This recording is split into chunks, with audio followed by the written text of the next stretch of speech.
Hey guys, welcome back to some more Fire Emblem Heroes content. Today we're going to take a look at the new Fire Festival banner. I was away this weekend, so I wasn't around to do a more current reaction, but that's okay. We're going to get caught up. We're also going to look at the new CYL4 refines, just because those are pretty interesting. But if I did a full analysis of all these things, it would take far too long, so I've decided to give myself a 1-minute time limit to look at all these things. Alright, we're starting off with Lyn. Let me get ready here. The timer hasn't started yet, hold on.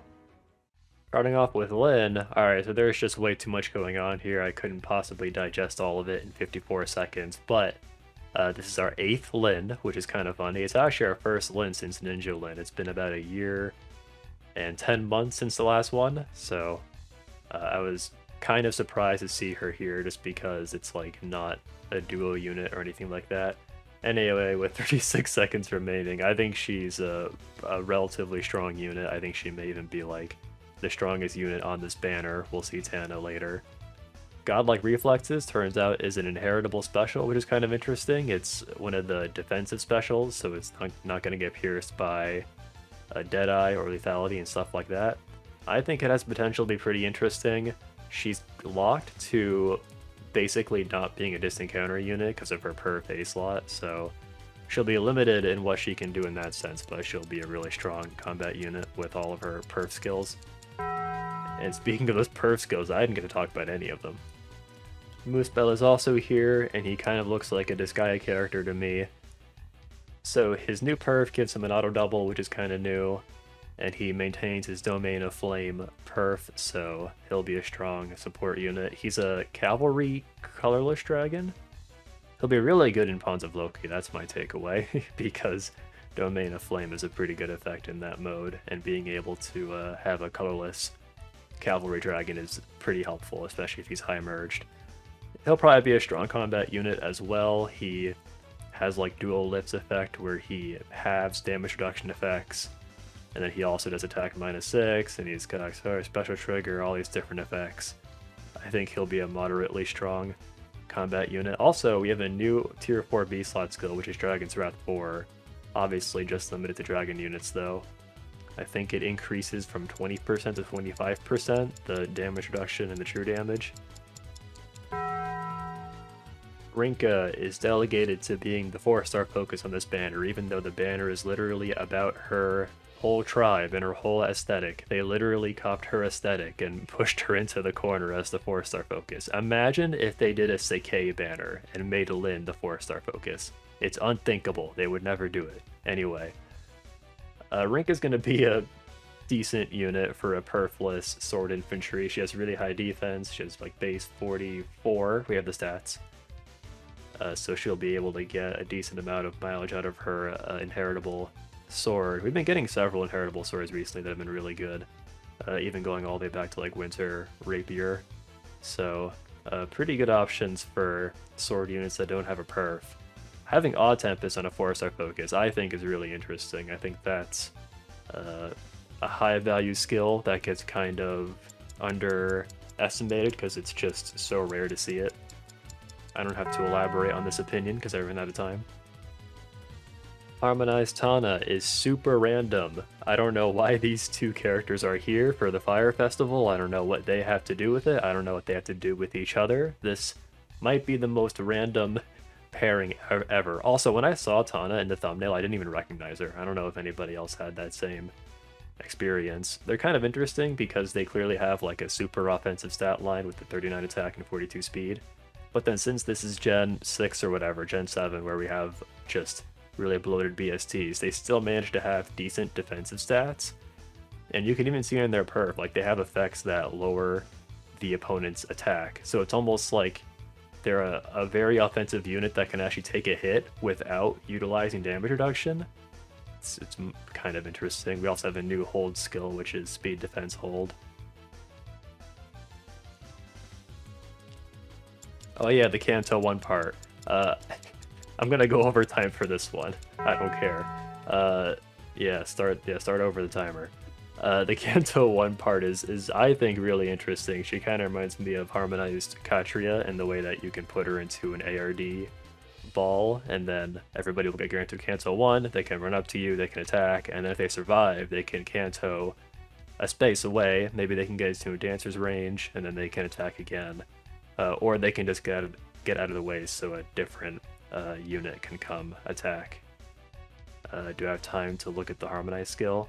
Harmonizer, Resonance Blades, lol, Harmonized Mia, grants oh yeah, it's one of these, like, grants another action. So, theoretically, pretty useful, especially in, like, resonant battles.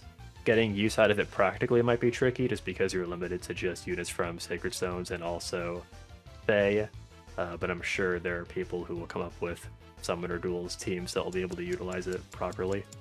I think she's okay, but not game-breaking overall. Next we have Mordecai. He's our Tempest Trials unit, and I feel like he solidifies this banner as just being the most random assortment of characters ever. We have one from Radiant Dawn, one from FE8, one from FE7, etc. It's just a really random assortment of characters. I guess it's interesting though if you're gonna do like a festival themed around fates to bring in characters that are like really far from that. Anyway, I'm wasting Mordecai's time. His skills aren't particularly interesting as far as like availability goes. There's skills that you can get in other places, I'm pretty sure.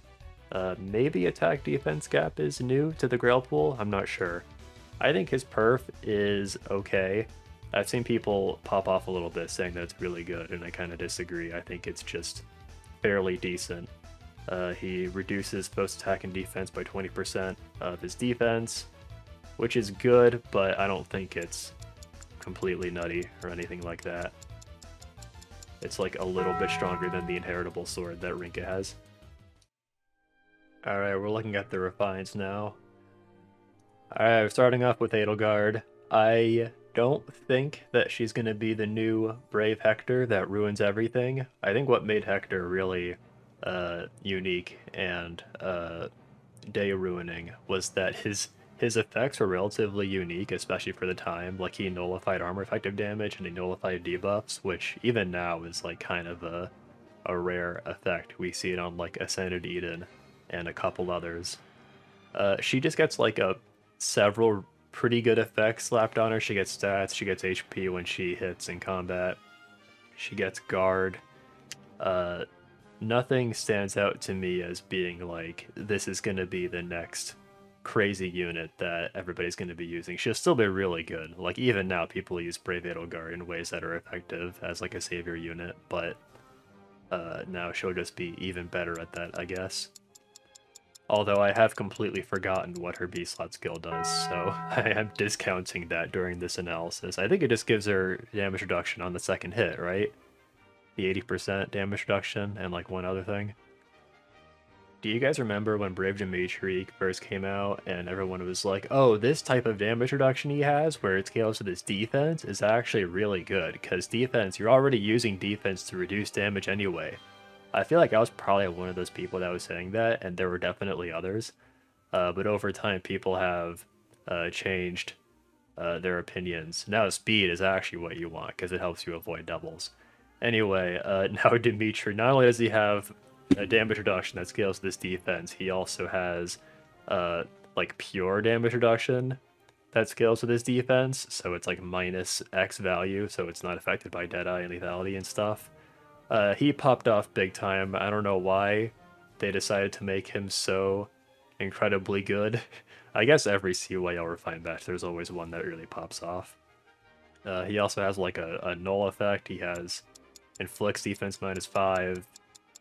They just give him all sorts of good effects. One other sidebar with Dimitri going overtime. I also remember when he came out, and I was like, oh, he has distant counter and breath in his perf. Those are like the two effects that everyone wants in their A slot, right? Should he be really good? But over time, people got over him pretty quickly. I don't really have a read on Brave Claude's refine yet. All I know is that I think it's lame that they essentially admitted that they ruined this unit completely by releasing Fatal Smoke.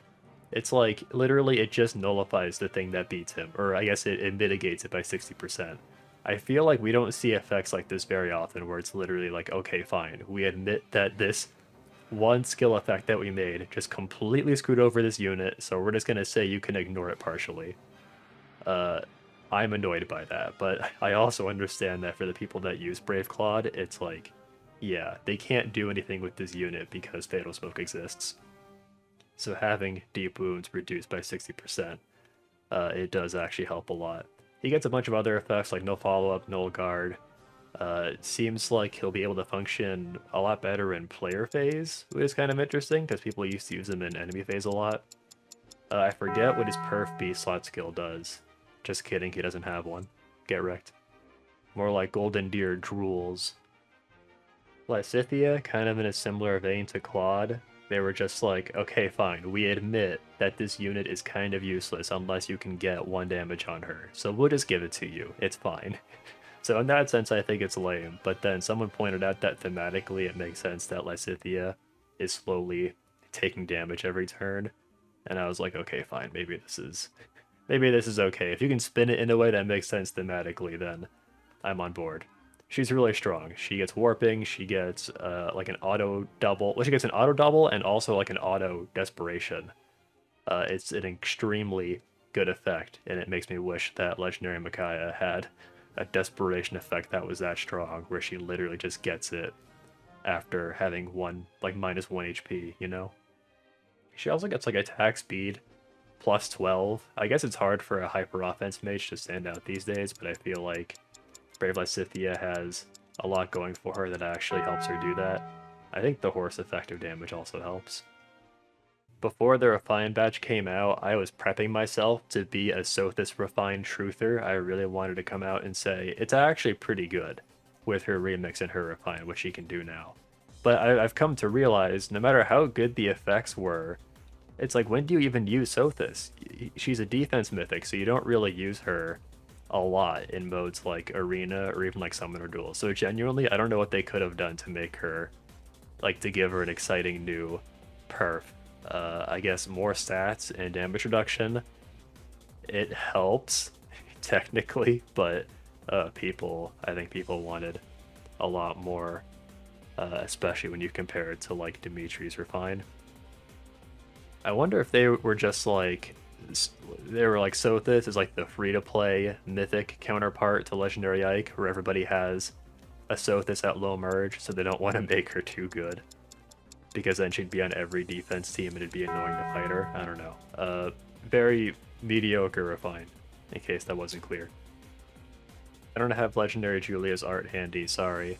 Her remix was pretty good. Light and Dark 2 ended up being a really good skill. She gets like minus 5 dull stats on the foe, and like the dull effect and the neutralizes penalties on unit. Pretty good remix. And then her perf Refine is also pretty good. It's not completely insane or anything. She just gets a couple effects that make her a slightly more competent like player phase nuker. She gets an auto double, she gets some damage reduction.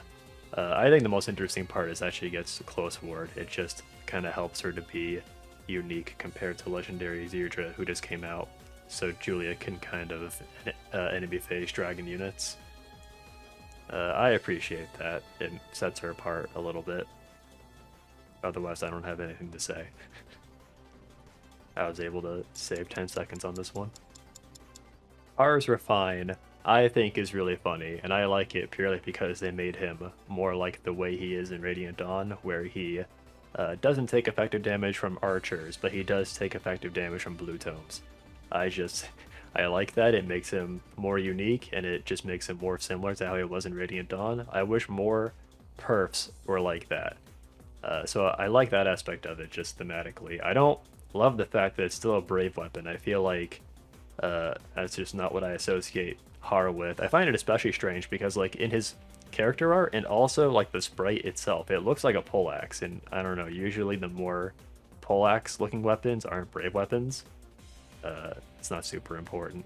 It seems moderately strong. I'm not convinced that it's completely broken, but I'm sure there are some interesting things you can do with him now. He doesn't really fit in well as like a Gale Forcer. I feel like he's missing like one effect that would make him better at that kind of role. I was thinking I might give him distant foil so that he can fight archers. Also, I think it's funny they gave him guard, even though he already has guard in his base kit. Am I missing anybody? I think that's everyone. Personally, I will not be pulling for any of the units on the Firefest banner. And oh, as far as the CYL4 units, some of you might have known that I waited until the very last second to choose my CYL4 unit.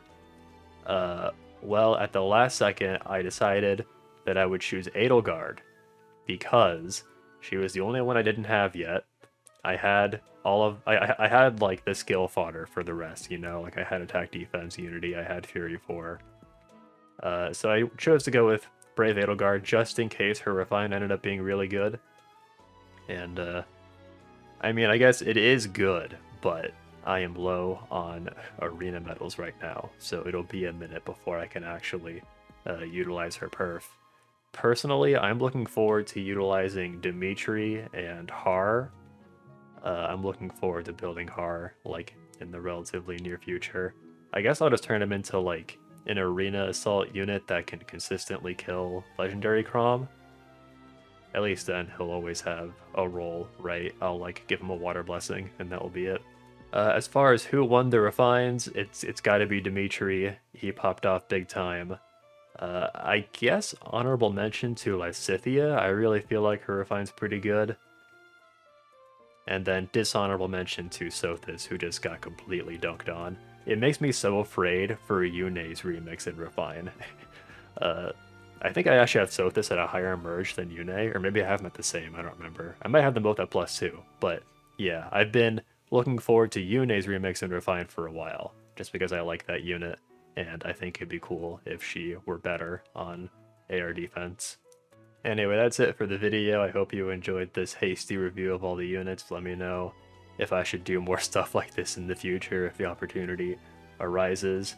And yeah, I'll see you guys next time.